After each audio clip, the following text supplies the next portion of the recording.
നമസ്കാരം. ഞാൻ നിൽക്കുന്നത് വളരെ പ്രശസ്തമായ ഹരിപ്പാടുള്ള മണ്ണാർശാല എന്ന് പറയുന്ന ക്ഷേത്രത്തിലാണ്. ഞാനിവിടെ ഒരു കാരണമുണ്ട്. അത് ഞാൻ പറയാം. അതിനു മുമ്പായിട്ട് ചില വിഷയങ്ങൾ എനിക്ക് പ്രേക്ഷകരോട് പറയാനുണ്ട്. ഞാനൊരു മുസ്ലിമാണ്. സത്യത്തിൽ ഇന്ന് ഏറ്റവും അധികം വർഗീയതകളും ജാതിമത വ്യത്യാസങ്ങളൊക്കെ പറഞ്ഞുകൊണ്ട് പരസ്പരം അങ്ങോട്ടും ഇങ്ങോട്ടും ഒക്കെ തല്ലുപിടിക്കുന്ന ഈ ഒരു കാലഘട്ടത്തിൽ ഇത് പറയൽ വളരെ അത്യാവശ്യമാണെന്ന് എനിക്ക് തോന്നിയത് കൊണ്ടാണ് ഞാനിങ്ങനെ പറയുന്നത്. ഞാൻ ജനിച്ചു വളർന്നത് എറണാകുളത്ത് കലൂര് അടുത്തുള്ള ഒരു അയ്യപ്പ ക്ഷേത്രത്തിൻ്റെ അടുത്താണ്. കുട്ടിക്കാലം മുതലേ തന്നെ അമ്പലത്തിലെ വിശേഷങ്ങളിലും മറ്റുള്ള കാര്യങ്ങളിലൊക്കെ പങ്കാളിയാവുക സ്വാഭാവികമായിരുന്നു. കാരണം അമ്പലം തൊട്ടടുത്താണ്. ഉത്സവം വരുമ്പോൾ അതിൽ പങ്കാളിയാവുക. വീട്ടിൽ നിന്ന് നോക്കിയാൽ തൊട്ട് അടുത്ത് തന്നെ വലിയൊരു പാലമരം നിൽപ്പുണ്ട്. അതിൻ്റെ താഴെ ഒരു സർപ്പക്കാവാണ്. അപ്പം അന്നത്തെ കുട്ടിപ്രായത്തിലൊക്കെ നമുക്ക് ഇതിനെക്കുറിച്ചൊന്നും വ്യക്തമായ അറിവില്ല. നമ്മളുടെ ആ കളിപ്രായത്തിൽ എല്ലാം ഇങ്ങനെ ഒരു ആനന്ദത്തോടു കൂടി കണ്ടിരിക്കുന്ന ഒരു കാലമാണ്. അത്രയും വലിയ അറിവുള്ള ഒരു പ്രായമൊന്നുമല്ലല്ലോ. ആ സമയത്ത് എനിക്കൊരു അബദ്ധം സംഭവിച്ചു.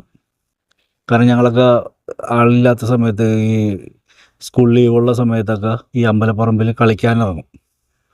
ഫുട്ബോളൊക്കെ കളിക്കാനൊക്കെ വരും. അതിനുള്ള സ്പേസൊക്കെ ഉണ്ട് അവിടെ. അത് ഞങ്ങൾ കളിക്കുന്ന സമയത്ത് എനിക്ക് ഇങ്ങനെ അബദ്ധവശാൽ വല്ലാത്ത മൂത്രശങ്ക. അപ്പോൾ ഞാനൊരു മതിലിൻ്റെ അരികിൽ പോയിരുന്ന് മൂത്രമൊഴിക്കുകയും ചെയ്തു. കാരണം ഒരു പറമ്പാണ്, കാട് പിടിച്ച് കിടക്കുകയാണ്. എന്നാൽ അമ്പലം കുറച്ച് മാറിയാണ് ഇരിക്കണതും. എന്നാൽ ആ കോമ്പൗണ്ടിൽ തന്നെയാണ് ഏതാണ്ട്. പക്ഷെ നമ്മൾ ചെറിയ കുട്ടിയാണ്. അപ്പോൾ നമുക്ക് അതിനെക്കുറിച്ച് അത്ര വലിയ ബോധമില്ലാത്തൊരു കാലത്താണ്. പക്ഷേ കുറച്ച് ദിവസം കഴിഞ്ഞപ്പോൾ എൻ്റെ കാലൊക്കെ പൊട്ടാൻ തുടങ്ങി. ഇങ്ങനെ ചൊറി പോലെ വരാൻ തുടങ്ങി. അപ്പോൾ ഞാൻ സ്വാഭാവികമായിട്ടും ഇത് സാധാരണ ഒരു കരപ്പൻ അങ്ങനെയൊക്കെയുള്ള രീതിയിലൊക്കെ കണ്ടു. പക്ഷേ ഇത് വിട്ട് മാറാണ്ടായി കഴിഞ്ഞപ്പോൾ എൻ്റെ ഉമ്മ എന്നോട് ചോദിച്ചു, എടാ നീ അമ്പലത്തിൻ്റെ അകത്ത് ചാടി എന്തെങ്കിലും മോശമായ എന്തെങ്കിലും ചെയ്തിട്ടുണ്ടോ എന്നുള്ളൊരു ചോദ്യം ഉമ്മയുടെ ഉള്ളിൽ നിന്ന് വന്നപ്പോൾ എനിക്ക് പെട്ടെന്ന് അസ്വസ്ഥതയായി.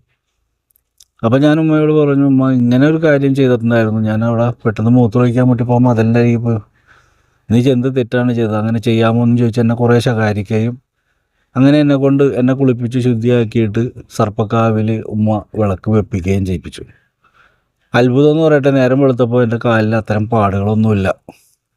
ഇത് പരിഹസിക്കുന്നവരും കളിയാക്കുന്നവരും ഒക്കെ പല രീതിയിലും പറയാം. എല്ലാത്തിലും ഒരു സത്യമുണ്ട്. സത്യത്തോടു കൂടി കാണുമ്പോഴാണ് അത് സത്യമാകുന്നത്. അല്ലാതെ നമ്മളെപ്പോഴും വിമർശന ബുദ്ധി കൊണ്ടും നിരീശ്വര ചിന്ത കൊണ്ടും ഒക്കെ നമ്മൾ ഏത് വിഷയത്തെ കണ്ടാലും അതിൻ്റെ അകത്തൊക്കെ നമുക്ക് നെഗറ്റീവ് കണ്ടുപിടിക്കാനേ സമയം ഉണ്ടാവുള്ളൂ. അപ്പോൾ അതുപോലെ പല ആളുകൾക്കും പല പ്രയാസങ്ങളും ഒക്കെ ഉണ്ടായപ്പോൾ അവരെയൊക്കെ ഞാൻ സ്വാഭാവികമായിട്ടും ഈ മണ്ണാർശാല എന്ന് പറയുന്ന ക്ഷേത്രത്തിലേക്ക് പറഞ്ഞു വിട്ടിട്ടുണ്ട് പലരുടെ പരിഹാരങ്ങൾക്ക്. അവർക്കൊക്കെ സന്തോഷം സമാധാനം. കാലിൽ ഇങ്ങനെ വിട്ടുമാറാത്ത ചൊറിച്ചിൽ, അതുപോലെ തന്നെ പൂപ്പ്. അപ്പോൾ ഇവിടെ വന്ന് അമ്മേനെ കണ്ടു കഴിഞ്ഞാൽ അമ്മ അവിടുന്ന് എണ്ണ കൊടുക്കും. അത് വെച്ചുകൊണ്ട് അവരുടെ കാര്യങ്ങൾക്കൊക്കെ സുഖം കിട്ടാറുണ്ട്. അപ്പോൾ ഇടയ്ക്ക് യാത്രാമധ്യേ ഞാൻ ഈ ക്ഷേത്രത്തിൽ പ്രവേശിക്കാറുണ്ട്, ഇവിടെ വരാറുണ്ട്. ഇവിടെ വന്ന് ഈ സ്ഥലത്തൊക്കെ ചുറ്റി കണ്ട് അവിടെ ഒരു വഴിപാടൊക്കെ ഇട്ട് അങ്ങനെ തിരിച്ചു പോകും. ഇസ്ലാമികപരമായിട്ട് വിഗ്രഹാരാധന, മറ്റുള്ള ആരാധന എന്ന് പറയുന്ന കുറേ വിഷയങ്ങളൊക്കെ ഇതിൻ്റെ അകത്ത് കിടപ്പുണ്ട്. അതൊക്കെയാണ് ഇന്നത്തെ ചർച്ചാ വിഷയങ്ങൾ. പക്ഷെ നമ്മൾ ഒരു കാര്യത്തെ മനസ്സിലാക്കണം. വിഗ്രഹം എന്ന് പറഞ്ഞാൽ വിശുദ്ധമായി ഗ്രഹിക്കാമെന്നാണ്. നമ്മൾ കാര്യത്തെ മനസ്സിലാക്കി കാണുമ്പോഴാണ് അതിൻ്റെ ഉള്ളിലെ സത്യം നമുക്കറിയാൻ പറ്റുള്ളൂ. അപ്പോൾ ഏത് കാര്യത്തെയും വിശുദ്ധിയോടുകൂടി നോക്കിയാൽ നമുക്കതിലൊരു വിശുദ്ധത കണ്ടെത്താൻ പറ്റും. അപ്പോൾ എല്ലാവരും പരസ്പരം എല്ലാത്തിലും ഒരു സത്യമുണ്ട്. കാരണം നമ്മളെല്ലാവരും സഞ്ചരിക്കുന്നത് പെട്രോൾ അടിച്ചിട്ടല്ല.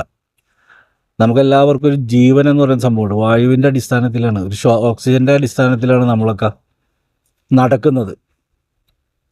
അപ്പോൾ നമ്മുടെ ജീവിതത്തിൽ നമ്മുടെ സമയം എന്ന് പറയുന്നത് നമ്മുടെ കയ്യിലില്ല. എത്ര സമയം നമ്മൾ ജീവിക്കും, എത്ര മണിക്കൂർ ജീവിക്കും. ഇപ്പോൾ ഇവിടെ നിന്ന് സംസാരിക്കുന്ന ഞാൻ ഇവിടെ നിന്ന് എറണാകുളത്തെത്തണം. ആ എറണാകുളത്തെത്താൻ എനിക്ക് എത്ര സമയം വേണ്ടി വരും, ആ സമയത്ത് ഞാൻ ഉണ്ടാകുമോ ഇല്ലേ, ഇതൊന്നും പറയാൻ പറ്റാത്ത മനുഷ്യരാണ് നമ്മളെല്ലാവരും. പക്ഷെ നമ്മളൊക്കെ വേറെന്തോ കാര്യത്തിന് വേണ്ടി തമ്മിതല്ലേ. അപ്പോൾ മനുഷ്യനൊന്ന് ചിന്തിക്കണം. ഞങ്ങളൊക്കെ ഒരു സൂഫി മെൻറ്റാലിറ്റി ഉള്ളവണ്ണം ഞങ്ങൾക്ക് ഇതൊന്നും വിഷയമല്ല. കാരണം എല്ലാത്തിനെയും ഉൾക്കൊള്ളാനുള്ള ഒരു മാനസികമായ ഒരു ശക്തി ഞങ്ങൾക്ക് സൂഫി മാർഗത്തിലൂടെ ലഭിച്ചിട്ടുണ്ട്. എല്ലാത്തിനും ഉൾക്കൊള്ളാനുള്ളൊരു കരുത്ത് ലഭിച്ചിട്ടുണ്ട്. ഇതാണ് ശരി, അതാണ് ശരിയെന്ന് പറയുന്ന തർക്കം ഞങ്ങൾക്കിടയിലില്ല. ഞങ്ങൾക്കെല്ലാം ശരിയാണ്. അതുകൊണ്ട് മനസ്സിലാക്കാൻ ശ്രമിക്കുക. മനസ്സിലാക്കിക്കൊണ്ട് എല്ലാത്തിനെയും അതിൻ്റേതായ അർത്ഥവത്തോടുകൂടി കാണുമ്പോൾ എല്ലാം ഭംഗിയുള്ളതായി മാറുമെന്ന് പറഞ്ഞുകൊണ്ട്